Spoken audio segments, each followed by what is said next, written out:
Voilà, frères et sœurs, nous allons continuer ce matin notre étude, notre série de messages sur l'évangile de Jean.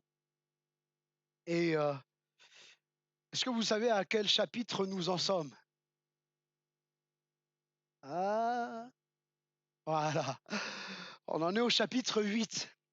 Chapitre 8. Et nous allons voir ensemble euh, ce chapitre. Et ce chapitre se décompose principalement en deux grandes parties. En deux grandes parties. Jésus qui pardonne une femme pécheresse et l'empêche d'être mise à mort. Et un long échange s'ensuit entre Jésus et les religieux juifs, et concernant la raison de sa venue sur terre. Et c'est le titre du message de ce matin. Pourquoi Jésus est-il venu dans le monde? Et si je posais ce matin la question et que je faisais passer un micro, je suis sûr qu'au milieu de nous, il y aurait plusieurs réponses. Certains diraient il est venu pour sauver. D'autres diraient il est venu pour guérir. D'autres diraient il est venu pour nous parler et nous révéler Dieu. Et toutes ces raisons, quelque part, sont vraies. Nous allons voir ce matin, à travers du chapitre 8, quelques, quelques raisons pour lesquelles, et les raisons principales pour lesquelles Jésus est venu dans le monde. Faisons une lecture dans le chapitre 8, à partir du verset 1er, Jean chapitre 8, à partir du verset 1er.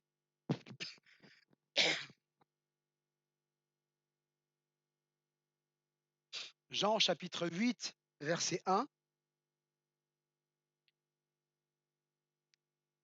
Jésus se rendit à la montagne des Oliviers, mais dès le matin, il alla de nouveau dans le temple et tout le peuple vint à lui. S'étant assis, il les enseignait. Alors les scribes et les pharisiens amenèrent une femme surprise en flagrant délit d'adultère, et la plaçant au milieu du peuple, ils dirent à Jésus, « Maître, cette femme a été surprise en flagrant délit d'adultère. Moïse, dans la loi, nous a ordonné de lapider de telles femmes. Toi donc, que dis-tu » Il disait cela pour l'éprouver, afin de pouvoir l'accuser. Mais Jésus, s'étant baissé, écrivait avec le doigt sur la terre. Comme il continuait à l'interroger, il se leva et leur dit, « Que celui de vous qui est sans péché jette le premier la pierre contre elle. » Et s'étant de nouveau baissé, il écrivait sur la terre. Quand ils entendirent cela, accusés par leur conscience, ils se retirèrent un à un, depuis le plus âgé jusqu'au dernier. Et Jésus resta seul avec la femme qui était là au milieu. Alors s'étant relevé et ne voyant plus que la femme, Jésus lui dit, « Femme, où sont ceux qui t'accusaient? Personne ne t'a-t-il condamné ?» Elle répondit, « Non, Seigneur. » Et Jésus lui dit, « Je ne te condamne pas non plus. Va et ne pêche plus. » Amen. Gloire à Jésus. Premièrement, le premier point que j'aimerais souligner avec vous ce matin, c'est que Jésus est venu pour nous pardonner. Il est venu pour nous pardonner. Jésus dit, « Je ne te condamne pas non plus. Va et ne pêche plus. » Le juge parfait qui vient pour pardonner l'impardonnable. S'il y avait bien une personne qui aurait pu jeter la première pierre à cette femme, c'est Jésus. Car il est sans péché. Et quand il dit que celui qui est sans péché, qui n'a jamais fait le mal, jette contre cette femme la première pierre, eh bien lui, il aurait pu le faire.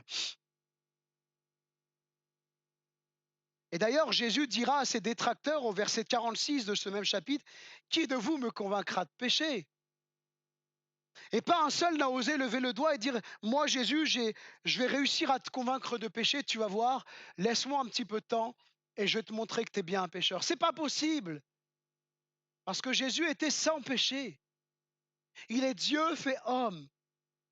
Jésus, qui a le pouvoir de condamner cette femme, ne la condamne pas. Et d'ailleurs, Jésus va dire, « Je suis venu non pour juger le monde, mais pour sauver le monde. » Et Jésus donne ici une autre raison pour laquelle lui qui est Dieu est venu sur terre, non pour juger les êtres humains, mais pour les sauver. Et quand il dit je suis venu pour sauver le monde, il parle bien évidemment de sauver des personnes dans le monde entier, des personnes de toute nation, de toute tribu, de toute nationalité. Parce qu'on ne peut pas faire dire à la Bible ce qu'elle ne dit pas. Sinon, avec quelques passages, on fait de, de l'humanisme, de l'universalisme. Tout le monde est sauvé. Jésus a sauvé tout le monde. C'est pas ça. La réalité, c'est que bien souvent, le mot monde dans les Écritures est utilisé pour désigner des personnes de toute nation, de toute tribu. Et c'est ce que Jésus est venu faire. Alléluia. Et j'ai devant moi des personnes de toute tribu, de toute nationalité. J'ai des Manouches, j'ai des Réunionnais, j'ai des Africains, des Algériens, c'est ça? Algériens. J'ai des personnes de toute nationalité. Et c'est ce que Jésus a fait. Il est venu pour pardonner, pour sauver des personnes dans le monde entier, de toute nationalité. Des personnes qui auraient dû être condamnées. Jésus le dit dans Jean 12, 47, je suis venu non pour juger le monde, mais pour le sauver. Et cette femme, d'après la loi mosaïque, la loi de Moïse, elle était condamnée à la lapidation car elle avait commis un adultère. Nous aussi, nous étions condamnables, frères et sœurs. Car la Bible le dit, tous ont péché et sont privés de la gloire de Dieu. Dans Romains chapitre 3, verset 23.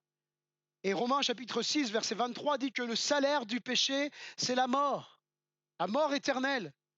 Donc, et vous et moi, nous étions tous condamnés.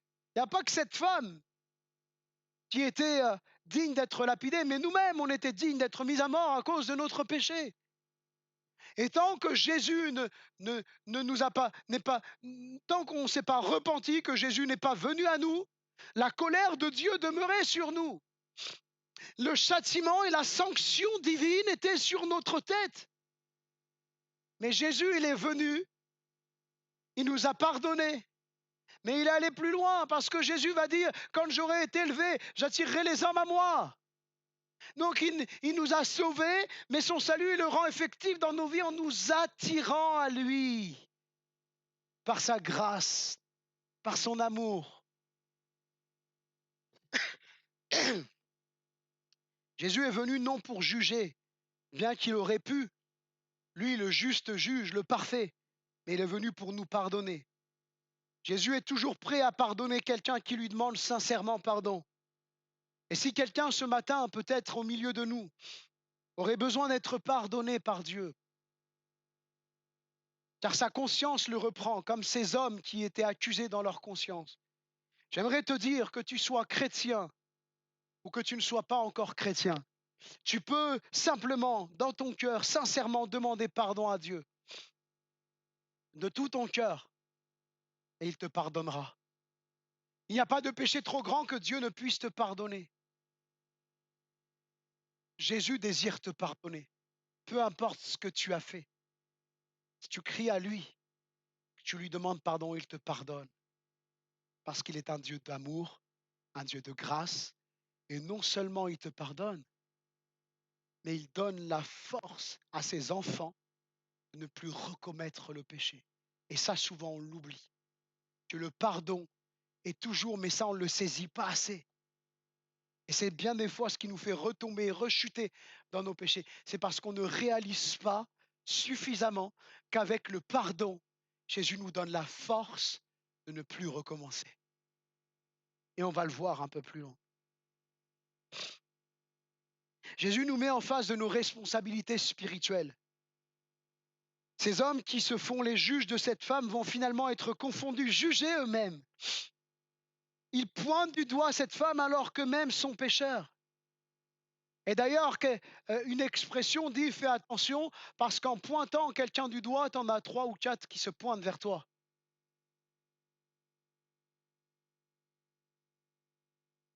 D'ailleurs, vous remarquerez avec moi quels graves péchés vont commettre ces pharisiens. Ils condamnent cette femme surprise en flagrant délit d'adultère. Pourtant, ils l'amènent à Jésus. Et pouvez-vous me dire où était Jésus? Où Jésus se trouvait quand il lui amène cette femme pécheresse? Dans la rue, au marché? piscine de Bethesda? Il se trouvait où? Comment? Faut pas oui, mais où est-ce qu'il se trouve? Dans quel lieu il est, Jésus? Comment? Dans le temple, dans le temple. Regardez, reprenez le texte. Jésus se rendit à la montagne des Oliviers, mais dès le matin, donc effectivement, il a été à la montagne des Oliviers. Il alla de nouveau dans le temple. Et ces hommes religieux, et nous, on est clean, impeccable, on a la meilleure doctrine du monde, on est clean de chez clean, on est carré, il n'y a pas une petite miette sur notre costard, on est clean de chez clean. Ces hommes-là, vous réalisez ce qu'ils font?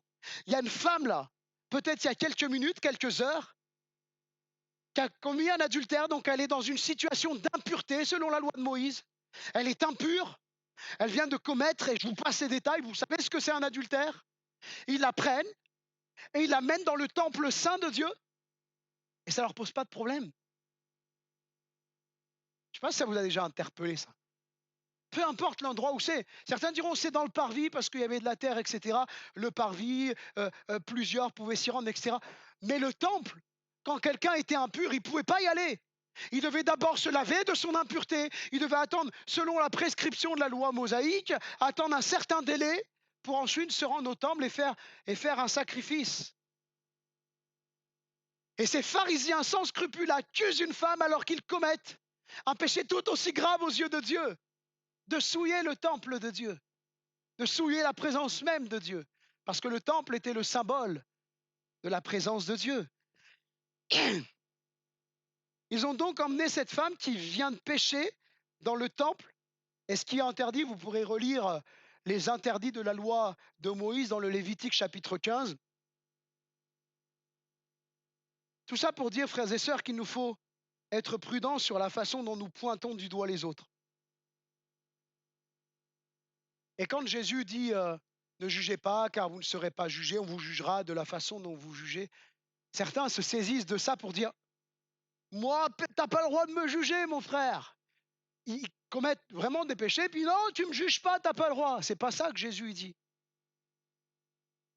Ce que Jésus dit, c'est que la façon dont on gère les choses, ça ne doit pas être dans le but de casser, de fracasser les gens. Hein, parce que la Bible dit que l'homme spirituel juge de tout. Et même dans, je le cite souvent ces derniers temps, dans l'épître de Jean, il va dire éprouver les esprits pour savoir s'ils viennent de Dieu, etc. Mais en fait, ce que dit Jésus, c'est fais attention comment tu juges. Parce que de la façon dont tu vas juger un jour, ça se retournera contre toi si tu juges mal. Si tu manques de compassion, si tu manques d'amour. Parce qu'il y a des fois on est obligé d'émettre entre guillemets un jugement, d'user de discipline dans l'Église, par exemple. Et ça doit être toujours dans le but de relever l'autre, pas dans le but de le démolir, de dire regardez, c'est un pécheur. Et regardez même ce que va faire l'apôtre Paul dans l'épître aux Corinthiens. L'homme qui a commis un péché avec la femme de son père. Il va dire ôtez le méchant du milieu de vous. Et quelques chapitres plus loin, il parle de sa réintégration. Il dit je l'ai livré à Satan, etc. Mais le but, c'est jamais de détruire la personne. Le but, c'est que la personne réalise son péché, qu'elle se repente. Et après, rien n'empêche qu'elle réintègre l'Église, s'il y a vraiment un cœur repentant. Et il nous faut veiller, frères et sœurs, à la façon dont nous pointons du doigt les autres.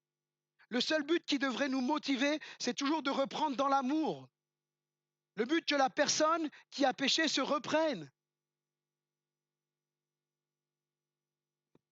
Il est noté ici que chacun, du plus petit au plus grand, vont être accusés dans leur conscience en entendant Jésus.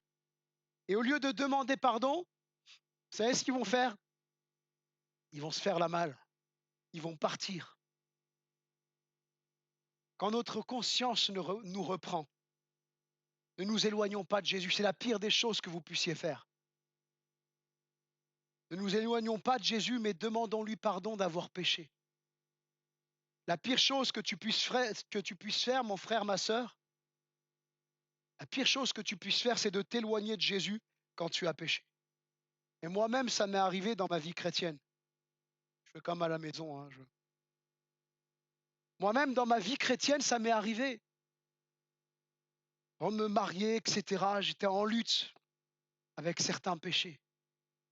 Et à un moment, il y a eu cette pensée diabolique, satanique. Parce que ces pensées-là sont des pensées venant du diable. Je ne parle pas d'être possédé et tout, hein, vous m'avez compris, mais le diable, il cherche à venir nous perturber. Et cette pensée me dire, Johnny, tu joues avec le pardon de Dieu. Arrête de demander pardon maintenant. Ça sert à rien parce que tu vas recommencer après. J'étais dans une addiction, donc forcément, excusez-moi du mot, mais je galérais avec cette addiction. Mais mon cœur, là, c'était pas de Dieu. Je joue avec Dieu, tranquille. Chaque fois que je péchais, je pleurais, j'étais triste, j'en pouvais plus de vivre avec ça. Mais Satan, lui, il vient pour t'écraser. Les démons, ils sont là pour te culpabiliser. Dieu, il connaît notre cœur. Si ton cœur, il est sincère, si ton cœur t'aime Dieu, tout ton cœur, tu marches avec Dieu, et puis que tu as envie de t'en débarrasser, mais c'est dur c'est une lutte pour toi, mais continue de demander pardon. Ne t'éloigne pas du pardon de Jésus, mon frère. Ma sœur, ne t'éloigne pas du pardon que Jésus t'a accordé à la croix. Ne fais pas comme ces hommes. Et oui, leur conscience les reprennent parce que ce sont des hypocrites. Et on va souligner pendant quelques instants l'hypocrisie de ces hommes qui sont venus accuser cette femme. Ils se réfèrent à la loi de Moïse, n'est-ce pas? Ils disent que la loi de Moïse a commandé de lapider de telles femmes. Eh bien, allons dans la loi de Moïse quelques instants. Lévitique chapitre 20, verset 10.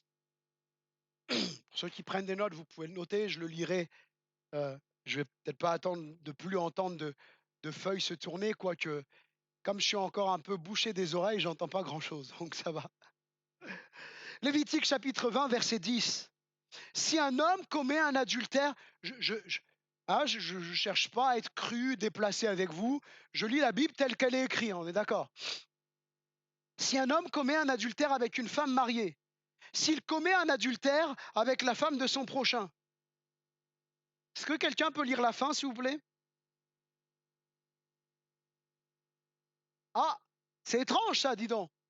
Ces gens qui se revendiquent de la loi de Moïse, ils vont amener la femme.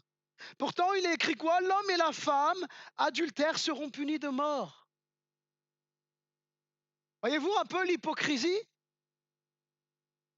L'hypocrisie de l'être humain. Et puis je vous en passe.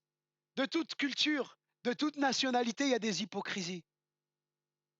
Hein, vous avez dans certaines cultures, dans certaines coutumes, au travers le monde, hein, pas que chez un peuple en particulier, excusez-moi l'expression, mais je dis ces choses parce que je trouve ça interrogatif quand même, ce truc d'avant le mariage de vérifier la femme et l'homme alors devant Dieu. Il ne doit pas être pur, lui? On ne devrait pas le vérifier non plus dans ce cas-là? Vous voyez, l'être humain est dans une forme d'hypocrisie, frères et sœurs. D'hypocrisie. Et ces hommes-là sont en pleine hypocrisie. Ouais, la femme, allez, c'est une femme après tout, hein. Vous savez, dans le... Non, non, rassurez-vous les sœurs, je pense pas comme ça.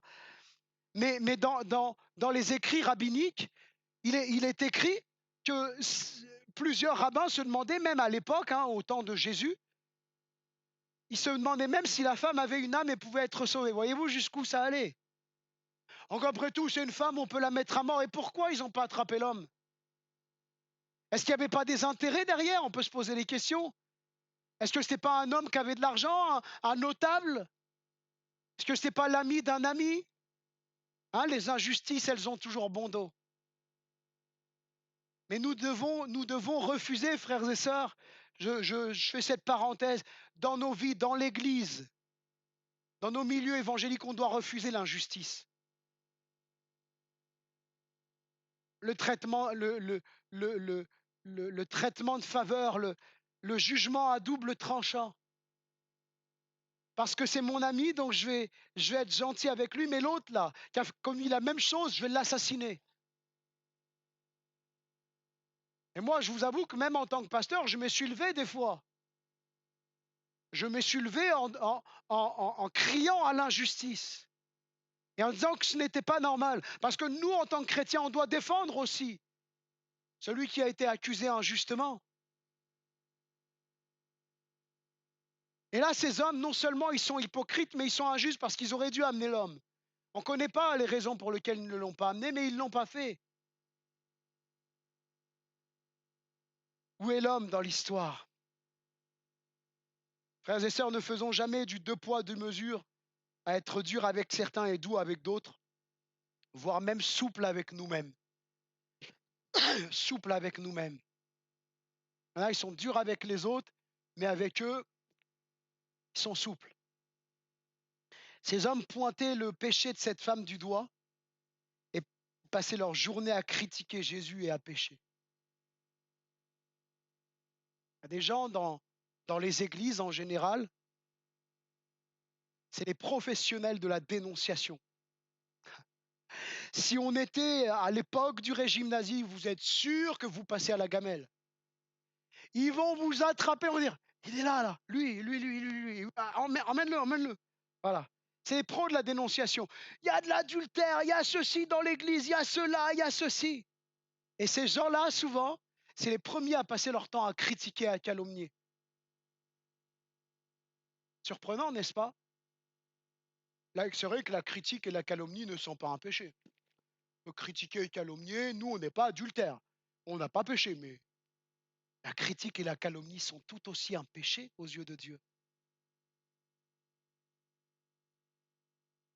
Veillons, frères et sœurs, à ce que nous soyons toujours dans cette attitude d'humilité, de compassion pour l'autre, parce que effectivement, des fois, il y a des gens qui ont l'apparence d'être chrétiens, ne le sont pas et pêchent délibérément.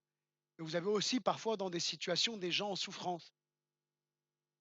Et moi, je bénis Dieu lorsque je me suis converti de ce que certains ne sont pas venus me taper dessus. J'avais tellement de problèmes.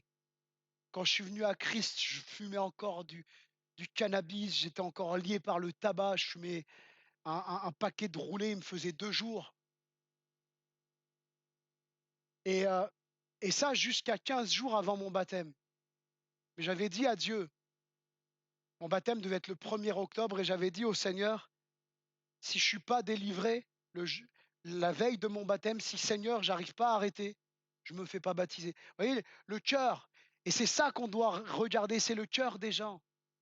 J'étais pourri, pétrifié de péché, mais mon cœur, il était pour Dieu. Le Seigneur m'a fait grâce, hein, je vous rassure, je ne fume plus.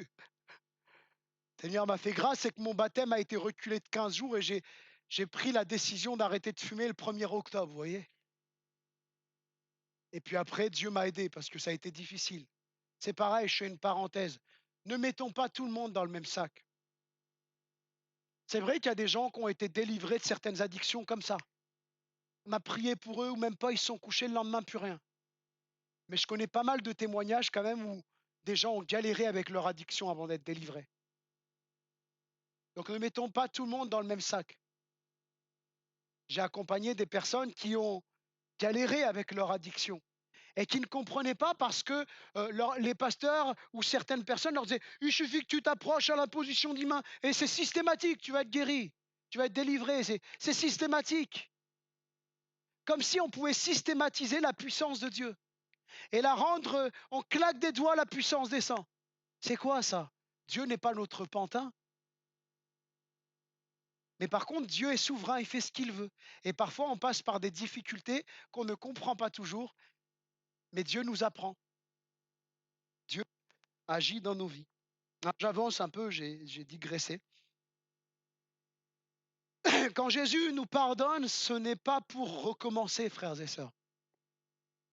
Jésus dit à cette femme, je ne te condamne pas non plus. Et beaucoup retiennent le je ne te condamne pas et font de Jésus un béni oui-oui, quelqu'un qui pardonne tout, qui ferme les yeux sur tout et qui ne nous reprend jamais. Peut-être même vous avez déjà entendu certains messages comme ça. Dieu ne te condamne pas, ne te condamne pas, il ne te condamne pas. Et on prend l'exemple de cette femme adultère. Il ne faut pas oublier la suite. Ça vous semble facile, vous, la suite?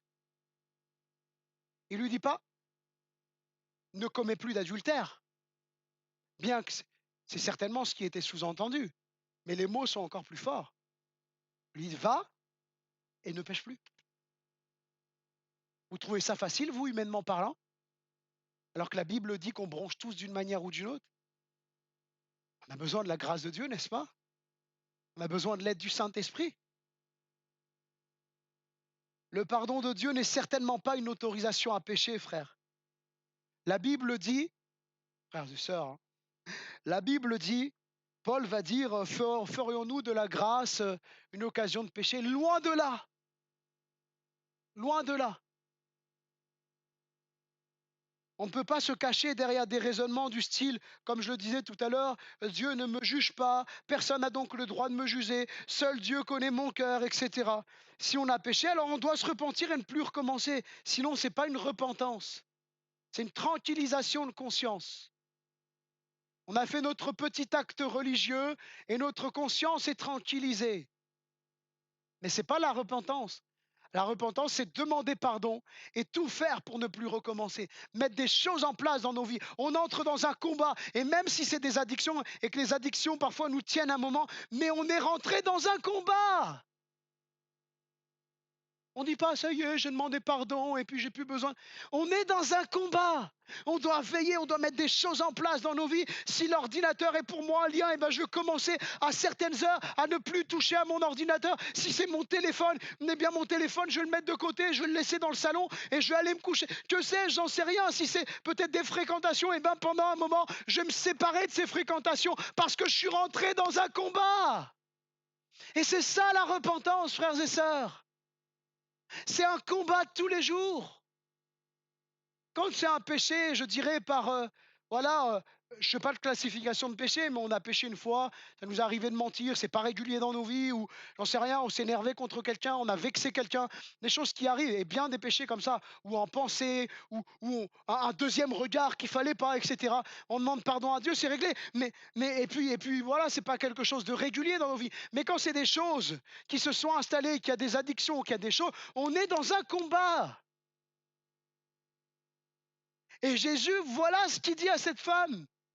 Moi, je te pardonne, mais c'est pas pour que tu recommences ton péché. Donc maintenant, tu t'en vas et tu ne pêches plus. Et certains, vous savez quoi? Vous savez quoi?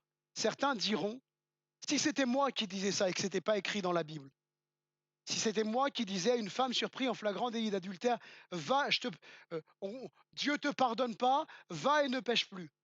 Maintenant, il ne faut plus que tu pêches. Il faut que tu marches avec Dieu, il ne faut plus que tu pêches. Certains me taxeraient de légaliste. C'est dur quand même, hein, légaliste. Mais Jésus, il n'est pas légaliste, lui. Ce qu'il veut, c'est pas que on marche dans le péché. Il veut qu'on marche dans la sainteté, dans la pureté, dans la sanctification. Et le véritable chrétien, vous savez ce qui différencie le vrai chrétien du faux chrétien? On pourrait dire plusieurs choses, mais c'est dans la sanctification.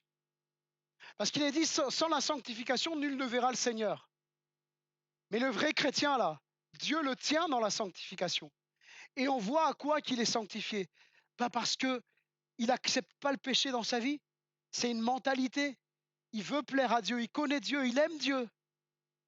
Mais celui qui n'est pas né de nouveau, celui qui n'appartient pas à Dieu, celui qui n'a pas été élu par le Seigneur, mais qui se dit chrétien, lui, il va justifier son péché. Oh, pasteur, quand même, quelqu'un qui fume, la Bible, elle dit rien sur le fait de fumer. Vous êtes quand même un peu légaliste. Et puis, le cannabis, est-ce que la Bible parle du cannabis? Non, elle n'en parle pas. Quand même, frère, vous exagérez. Et puis, il y a d'autres pasteurs qui acceptent ça. Pourquoi vous vous dites non? Voyez? Vous comprenez un peu la mentalité? C'est pas Dieu qui justifie le faux chrétien, c'est lui qui se justifie aux yeux des autres. Je sais pas vous, mais moi je préfère être justifié par Dieu et être comme cet homme-là qui, dans le temple, se frappe la poitrine et dit: «Sois apaisé envers moi parce que je suis qu'un pécheur!» Et il va repartir justifié dans sa maison. Plutôt que l'inverse, arriver devant Dieu: «Mais Seigneur, N'avons-nous pas, non, fais ceci, fais cela? Allez, j'arrête là. Le pardon de Dieu n'est pas une autorisation à pécher. La barre est haute humainement, c'est difficile, je dirais même c'est impossible l'ordre que Jésus donne, parce que bien qu'on a le désir de faire le bien, le mal s'attache à nous. C'est ce que l'apôtre Paul dit, n'est-ce pas? Mais ce qui est impossible aux hommes, frères et sœurs, est possible à Dieu. Ne regarde pas tes impossibilités. Regarde au Dieu du tout est possible. Et quand Dieu nous dit ne pêche plus, eh ben c'est que c'est possible. Quand Dieu dit à cette femme ne pêche plus, c'est que c'est possible. C'est qu'il nous donne la force de ne plus pécher. Hein, quand l'apôtre Jean dit celui qui est né de Dieu ne pêche plus, ça ne veut pas dire que, parce que la Bible ne se contredit pas, on est d'accord, hein, jusque-là, j'espère, en tout cas, je regarde un peu au visage, la Bible ne se contredit pas, on est d'accord. De la Genèse à l'Apocalypse, c'est une harmonie, c'est la parole de Dieu, il n'y a pas d'erreur dans la parole de Dieu. Et s'il y a un texte qui nous semble obscur, incompréhensible, on a l'impression qu'il y a une erreur, on doit le mettre à la lumière de l'ensemble des Écritures pour le comprendre. Donc, Jean dit qu'on ne pêche plus, puis je ne sais pas où est-ce que celui qui est né de Dieu ne pêche plus, et je ne sais plus exactement où dans les Écritures c'est marqué, mais c'est marqué qu'on bronche, je crois que c'est dans Jacques, on bronche tous d'une manière ou d'une autre. Mais la Bible, elle ne se contredit pas. Certaines traductions ont traduit celui qui est né de Dieu ne pêche plus par celui qui est né de Dieu ne pratique plus le péché. C'est-à-dire qu'on n'est plus dans une pratique volontaire et préméditée de faire ce que l'on veut et donc de pécher comme bon nous semble. On ne pratique plus volontairement le péché. Et effectivement, quand on vient à broncher, on se repent parce qu'on est dans cet état d'esprit. Il y a quelque chose qui s'est produit dans notre cœur. Ce qui est impossible aux hommes, mon frère, ma sœur, est possible à Dieu. Quand Dieu dit ne pêche plus, il te donnera la force de ne plus pécher. Chrétien, enfant de Dieu, est-ce que tu réalises que Dieu a mis en toi sa force pour résister au péché? Il a mis sa force en toi. Je puis tout par celui qui me fortifie. Il a mis sa force en toi pour résister au péché, résister aux tentations. Tu es fort par Jésus qui te fortifie, réalise-le. Et quand la tentation est là, souviens-toi de ces paroles. Jésus a mis sa force en moi, son esprit est en moi. Pas simplement pour que je parle en langue et que je donne des dons spirituels le dimanche matin, mais son esprit vit en moi pour me rendre fort face au péché, fort face aux tentations. Non pas par moi-même, par nous-mêmes, on n'a pas de force, frères et sœurs. Tu ne peux pas tenir une seconde face au péché avec tes propres forces. Tu ne peux pas. On ne peut pas. Peut-être qu'il y a des gens plus forts que moi ici, mais personnellement, je ne peux pas, moi. C'est Dieu qui nous tient dans sa main et qui nous donne la force de ne pas pécher. Et notre cœur lui appartient et notre volonté est de lui plaire. J'avance, Dieu a des exigences envers nous, il ne nous pardonne pas pour que nous recommencions, mais pour que les choses changent, pour que nous vivions. Vous serez saints comme je suis saint, dit le Seigneur. 1 Jean chapitre 1 verset 9, je vous laisse ce texte sur le cœur. Si nous confessons nos péchés, il est fidèle et juste pour nous les pardonner et pour nous purifier de toute iniquité.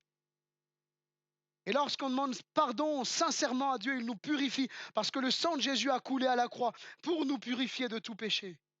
Il nous incombe de toujours vivre une vie de sainteté, de sanctification, qui cherche à obéir à la parole de Dieu, une vie de pureté, sachant que Dieu sera toujours là pour nous aider et nous donner la force. La Bible dit que c'est lui qui met dans nos cœurs le vouloir et le faire.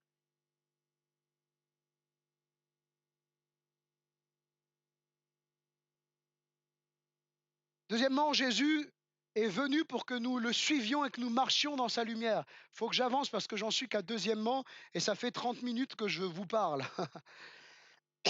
Verset 12, Jésus leur parla de nouveau et leur dit, je suis la lumière du monde, celui qui me suit ne marchera pas dans les ténèbres, mais il aura la lumière de la vie. Amen. Impossible de vivre dans les ténèbres avec Jésus. Celui qui suit Jésus ne marche pas dans les ténèbres. On ne peut pas se prétendre chrétien, frères et sœurs, et se plaire du malheur des autres, critiquer tout le temps, commettre des injustices, mentir, voler, tricher, etc. On reconnaît les enfants de Dieu aux fruits qu'ils portent. On ne peut pas se dire chrétien et pratiquer l'occultisme, vouer un culte à la mort. C'est pas possible. Et je vais même plus loin, que vous soyez d'accord ou pas avec moi, ça m'est égal parce que c'est la Bible qui le montre. Un chrétien ne peut pas être possédé. S'il est possédé, c'est qu'il n'est pas chrétien. Il n'est pas né de nouveau. Dieu ne fait pas de colloque avec les démons. Il ne fait pas de colocation avec Satan. Un chrétien ne marche pas dans les ténèbres, il est enfant de lumière. Jésus a dit qu'on reconnaît un arbre, au fruit qu'il porte. Si Jésus, la lumière du monde, vit en moi, alors ça va se voir. Parce que je vais chercher de tout mon cœur à vivre et marcher dans sa lumière. Marcher dans la lumière de sa parole. Jésus dit qu'il est la lumière. Jésus l'appelle dans son Jean l'appelle dans son prologue la parole faite chair qui éclaire tout homme. Et au Jean 8, 31, il est dit, si vous demeurez dans ma parole, vous êtes vraiment. Ça veut dire qu'il y a aussi des faussements. C'est pour ça que c'est toujours important de remettre un texte dans son contexte. Un mardi, lorsque nous étions à la réunion de prière, on s'est aperçu qu'à un moment, le terme de disciple est utilisé concernant certaines personnes, mais qu'en fait, ce n'étaient pas des disciples. C'était faussement des disciples. Ils étaient disciples parce qu'ils avaient vu les miracles que Jésus faisait. Mais après que Jésus prêche, ils s'en vont. Cette parole est trop dure, qui peut l'écouter? Si vous demeurez dans ma parole, vous êtes vraiment mes disciples. Alléluia. La Bible, c'est la parole de Dieu qui nous a été laissée et elle est tout entière inspirée. Psaume 119, verset 105. Ta parole est une lampe à mes pieds, une lumière sur mon sentier. Alléluia. Un véritable disciple de Jésus se reconnaît pour son attachement à la Bible, surtout dans les temps que nous vivons, frères et sœurs. Vous savez, quand j'étudie l'histoire de l'Église, j'ai l'impression que l'histoire se répète. Il y a eu l'Église primitive, quelques siècles après, il va surgir une grande apostasie au sein de l'Église, des fausses doctrines arrivées. La réforme protestante va arriver, amenant un retour aux Écritures. Et vous savez quoi, frères et sœurs? J'ai l'impression aujourd'hui qu'on a besoin de revivre une réforme dans nos milieux évangéliques, de revenir aux Écritures et de regarder, comme les chrétiens de Béret le faisaient, si ce qu'on nous enseigne, si ce qu'on entend sur Internet. Moi, je vous avoue que je me garde bien, comme ça j'évite d'écouter des prédications sur Internet et tout, comme ça j'ai pas besoin de me mettre en mode analyse. Parce que la prédication est sacrée. Est-ce que vous réalisez que la prédication, il y a quelque chose de sacré dans la prédication? On parle de la parole de Dieu.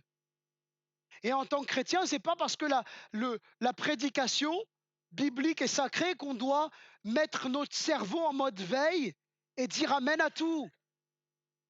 Au contraire, on doit écouter, faire fonctionner notre cerveau et dire est-ce que si à un moment quelque chose nous semble bizarre, est-ce que c'est biblique? Et on va creuser. Moi, j'ai aucun problème à ce qu'on vienne avec moi échanger, dire pasteur, vous avez dit ça, est-ce que vous avez un fondement biblique pour le dire? Et puis on discute, on ouvre la Bible ensemble. Je crois qu'on a vraiment besoin dans nos milieux évangéliques de revenir à une réforme, de revenir à la parole de Dieu. Est-ce que la Bible dit oui ou non? Parce que croyez-moi, si déjà l'apôtre Jean pouvait dire plusieurs faux prophètes sont venus dans le monde, il y a plus de 2000 ans en arrière, croyez pas qu'aujourd'hui, en 2024, c'est pas plusieurs, mais une quantité innombrable de faux prophètes sont dans le monde. Des gens qui viennent avec des subtilités, avec des choses insinueuses, des choses subtiles. Et ils amènent comme ça des fausses doctrines petit à petit, jusqu'au jour où ils ont tellement un auditoire conséquent qu'ils n'ont même plus besoin de se cacher. Ils dévoilent leur vraie doctrine publiquement. 1 Jean chapitre 5, verset 3, l'amour de Dieu consiste à garder ses commandements et ses commandements ne sont pas pénibles. Alléluia. Amen. Certains pensent, je ne veux pas devenir chrétien parce que si je deviens chrétien, je ne pourrai plus faire ceci, je ne pourrai plus faire cela, je ne pourrai plus. Mais c'est un faux calcul, ça. Car quand on marche dans la lumière de Dieu, ce n'est pas pénible, au contraire, c'est une joie de marcher dans les commandements du Seigneur. Moi, longtemps, pour ne pas choquer les non-croyants, je disais que la Bible était un livre de conseils. Vous savez quoi? J'avais tort. Et c'est ça aussi la réforme. Se réformer, c'est accepter qu'on a eu tort et qu'on sait qu'on était à côté de la plaque. La Bible, ce n'est pas un livre de conseils. Dieu ne nous donne pas des conseils. Jésus va me dire, je vous donne un commandement nouveau. Dieu donne des commandements à ses enfants. Alors oui, effectivement, certains peuvent le considérer simplement comme un conseil. Mais moi, quand je lis la Bible et que Dieu me dit quelque chose, je le prends comme un ordre. Parce que c'est mon maître. Seigneur, ça veut dire maître. Et déjà, dans les premiers siècles de l'Église primitive, de l'Église, pardon, c'est Irénée de Lyon, dans les années 100, 200 par là, qui disait certains l'appellent sauveur, mais refusent de lui donner le nom de Seigneur. Et pourtant, on est appelé à être des esclaves de Christ, des serviteurs de Dieu. Jésus est venu pour nous rendre libres. Au verset 32, vous connaîtrez la vérité et la vérité vous affranchira. Verset 36, si donc le Fils vous affranchit, vous serez réellement libres. Alléluia. Libres de tout esclavage. 2 Pierre chapitre 2, verset 19, chacun est esclave de ce qui a triomphé de lui. Qu'est-ce qui a triomphé de toi? Est-ce une mauvaise relation? Est-ce des mauvaises pensées? Des pensées de dépression, de dévalorisation? Est-ce une addiction peut-être?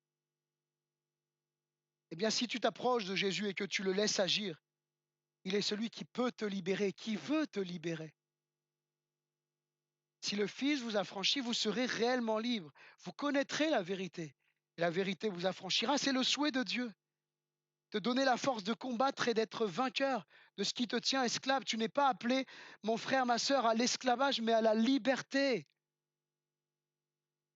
Certains déformant la Bible disent on n'est pas sous la loi, on est sous la grâce. Mais attention de ne pas faire de la grâce de ne pas faire de la grâce une excuse pour commettre des péchés. Paul a dit tout m'est permis, mais il va agiter tout n'édifie pas, c'est-à-dire tout ne construit pas.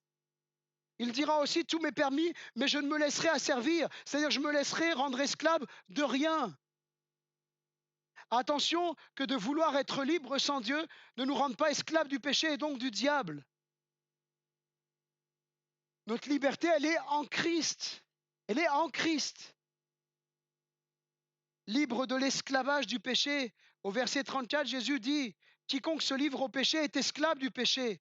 Jésus est venu sur terre et il est mort sur la croix pour porter nos péchés, pas pour qu'on continue à vivre une vie de misère, comme des misérables.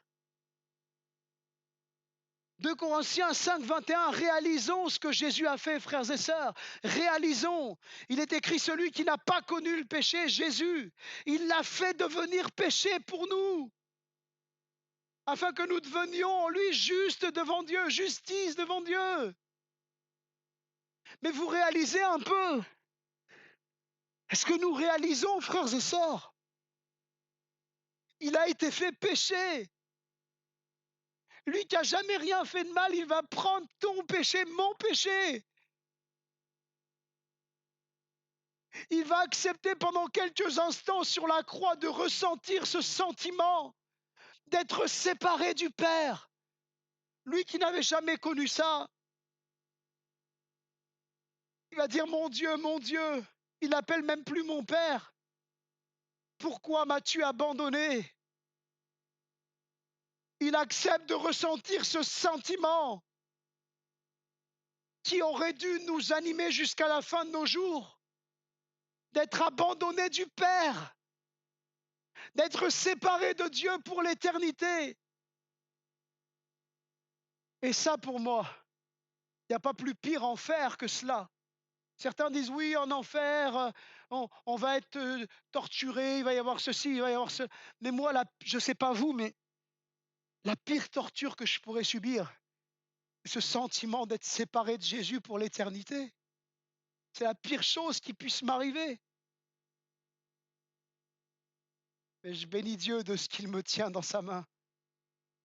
Et de quand je suis faible, c'est lui qui me fortifie. Et il dit, nul ne les ravira de ma main. Je bénis Dieu pour ça. Et c'est mon espérance et je m'accroche à cet assurant comme une encre solide, la Bible dit. Jésus qui n'a jamais fait le mal a accepté volontairement de porter le mal de l'humanité. Il va prendre ton péché, mon péché. Et devenir chrétien, c'est pas adopter une religion, mais c'est avoir demandé pardon à Dieu pour ses péchés. C'est avoir été purifié par l'œuvre de Jésus sur la croix, de sorte que nous ne sommes plus condamnés, mais libres. Et Jésus, c'est Dieu fait homme pour sauver les hommes. Jésus révèle encore sa divinité. Je vais passer rapidement parce que le temps m'est compté. De dire que Jésus est Dieu fait homme n'est pas une invention des chrétiens. Mais Jésus l'a clairement montré, démontré, et notamment dans ce chapitre que nous n'avons pas pu lire entièrement, mais vous pourrez le relire chez vous. Nous en avons plusieurs preuves.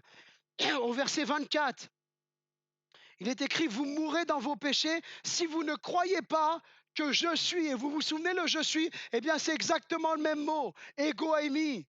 Exode 3, 14. Moïse dit ici, je vais devant le peuple et qu'on me demande, mais qui est celui qui t'envoie? Qu'est-ce que je vais leur répondre? Et Dieu leur dira, tu leur diras, je suis. Et dans la traduction Septante qui traduit l'hébreu vers le grec, le je suis, c'est ego eimi qui est utilisé. Et Jésus le reprend à des moments clés, notamment ce moment clé-là. Si vous ne croyez pas que je suis, littéralement que je suis Dieu, vous mourrez dans vos péchés, Jésus dit. Et ici, on peut souligner qu'il y a un rapport à la croyance. Si on ne croit pas en Jésus, nous sommes condamnés à mourir dans nos péchés, c'est-à-dire à aller en enfer. Au verset 28, quand vous aurez élevé le Fils de l'homme, alors vous connaîtrez que je suis. Littéralement que moi je suis ego eimi. C'est des moments clés quand même, frères et sœurs. Il ne dit pas à n'importe quel moment, Jésus. Quand vous aurez élevé, c'est quoi? Quand vous m'aurez mis sur la croix, vous saurez que je suis. Et à la croix, revenons quelques instants à la croix. Cet homme qui va mettre Jésus à mort, qui va faire partie de ceux qui va mettre Jésus à mort, va dire, en voyant tout ce qu'il voit, certainement cet homme était le Fils de Dieu. Et au verset 58, avant qu'Abraham fût, je suis. Et c'est encore le ego émis. Nous voyons que ces trois moi je suis, ces je suis ont été dit, sont dans des phrases très importantes. L'une, c'est le fait de croire pour ne pas mourir en enfer. L'autre concerne l'élévation de Jésus sur la croix. Et l'autre fait référence à Abraham, le père des croyants. Et Jésus révèle le moyen de salut. Jésus leur dit au verset 28, quand vous aurez élevé le Fils de l'homme, le seul moyen d'aller au paradis, c'est que Jésus a été élevé sur la croix pour nous pardonner. L'œuvre de Jésus nous conduit au ciel. Et Jésus va dire au verset 51, regardez bien un peu l'assurance du salut, elle est très forte dans les Écritures, très forte. Ce n'est pas des hypothèses. Pour le croyant né de nouveau, c'est une certitude. Regardez bien, verset 51. En vérité, je vous le dis, si quelqu'un garde ma parole, il ne verra jamais la mort. Et le chrétien né de nouveau, il est reconnu par le fait qu'il garde la parole. Si vous êtes mes disciples, si vous êtes vraiment mes disciples, vous demeurez dans ma parole. Ce que Jésus affirme ici, c'est que de croire en lui nous sauve de la mort spirituelle, c'est-à-dire de l'enfer. Et je m'adresse à quelqu'un quelques instants, peut-être qui n'a pas encore réalisé son péché, son état de misère devant Dieu, que tu es pécheur et séparé de Dieu. J'aimerais te dire, mon frère, mon ami, Demande à Dieu qu'il te révèle ton état. Dis, mais Seigneur, j'entends parler de toi, mais je ne comprends pas tout. Montre-moi mon état à tes yeux. Et lorsqu'il te montre ton état, ça te pousse à la repentance, à demander pardon pour tes péchés. Est-ce que tu réalises que le Christ a accepté d'être cloué sur la croix entre deux brigands comme un malfaiteur pour prendre ton péché, mon péché? Et quand on se repent, il est écrit dans l'Épître aux Corinthiens que c'est une tristesse selon Dieu dont on ne se repent jamais. On ne se repent pas jamais, jamais de la repentance. C'est-à-dire que c'est une tristesse qui vient, la tristesse d'avoir offensé Dieu, d'être séparé de Dieu. Et ça nous conduit à demander pardon. Et quand tu demandes pardon à Dieu, il te pardonne. Et il fait de toi une nouvelle créature. Les choses anciennes sont passées, toutes choses sont devenues nouvelles. Mon ami, toi qui n'as pas encore reçu Christ, toi qui n'as pas encore demandé pardon pour tes péchés, aujourd'hui, si Dieu te parle, si tu te sens sale aux yeux de Dieu, si tu sens ce besoin de demander pardon, eh bien, tu peux le faire. Dieu entend ta prière, Dieu entend ton cœur. On va prier quelques instants.